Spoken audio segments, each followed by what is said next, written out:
Transference saturation ये एक जांच, इसके बारे में थोड़ी सी बात करते हैं। ये आयरन प्रोफाइल टेस्ट के अंदर आता है।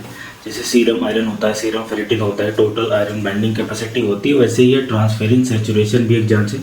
जब आप हेल्थ चेकअप के लिए अपनी एनीमिया के लिए बेसिकली कराते हैं जांचें, तो उसके अंदर ही आ जाता है। तो ये क्या होता है, नॉर्मल वैल्यू कितनी होती है, बढ़ने या घटने का क्या मतलब है, इसको थोड़ा सा समझते हैं। तो ये जांच अकेले में नहीं लिखी जाएगी, हमेशा आयरन प्रोफाइल का जो पैनल होता है, जो एनीमिया का पैनल होता है, उसके साथ ही इस टेस्ट को करवाने की सलाह दी जाती है या आपके रिपोर्ट में मिलेगा।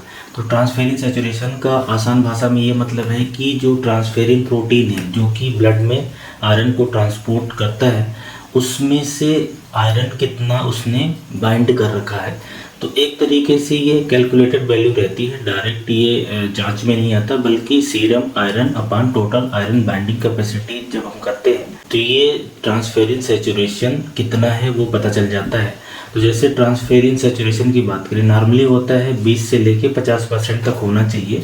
1/3 होता है मोटा मोटा, जो रेंज होती है 20 से 50% होती है, और फीमेल के लिए 15 से 50% होती है। तो जैसे सैचुरेशन अगर किसी का कम हो रहा है तो इसका मतलब है कि उसके ट्रांसफेरिन जो प्रोटीन रिसेप्टर है उस पर ज़्यादा जगह है आयरन को बाइंड करने के लिए। तो इसका मतलब है कि जब भी 15% से नीचे आए, इसका मतलब है कि शरीर में आयरन की कमी हो रही है, आयरन डिफिशियंसी एनीमिया हो रही है। मतलब कि आपको जो खून की कमी हो रही है वो आयरन की कमी के कारण हो रही है, इसलिए आपको आयरन की टैबलेट खानी पड़ेगी।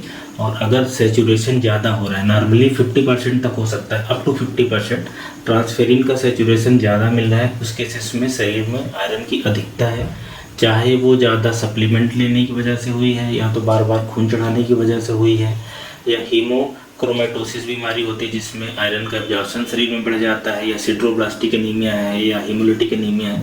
तो इस तरह की बहुत सारी कंडीशन होती है जिसमें ये ट्रांसफेरिन सैचुरेशन बढ़ जाता है। तो overall transferrin saturation, serum ferritin, serum iron, इन सब को देख के फिर हम एक कंक्लूजन में पहुंचते हैं कि ये किस टाइप की एनीमिया आपको हुई है, आपके शरीर में किसकी कमी है। तो ये आयरन प्रोफाइल एक पैनल होगा, उसके अंदर की जांच है। अगर इसके प्राइस वगैरह की बात करें तो चूंकि अलग से ये टेस्ट कराया नहीं जाता, आयरन प्रोफाइल पैनल में आता है, तो उसका जो ओवरऑल प्राइस रहेगा उसमें ये इंक्लूड हो जाएगा। तो ट्रांसफेरिन सैचुरेशन कम हो रहा है, इसका मतलब आयरन की कमी हो रही है।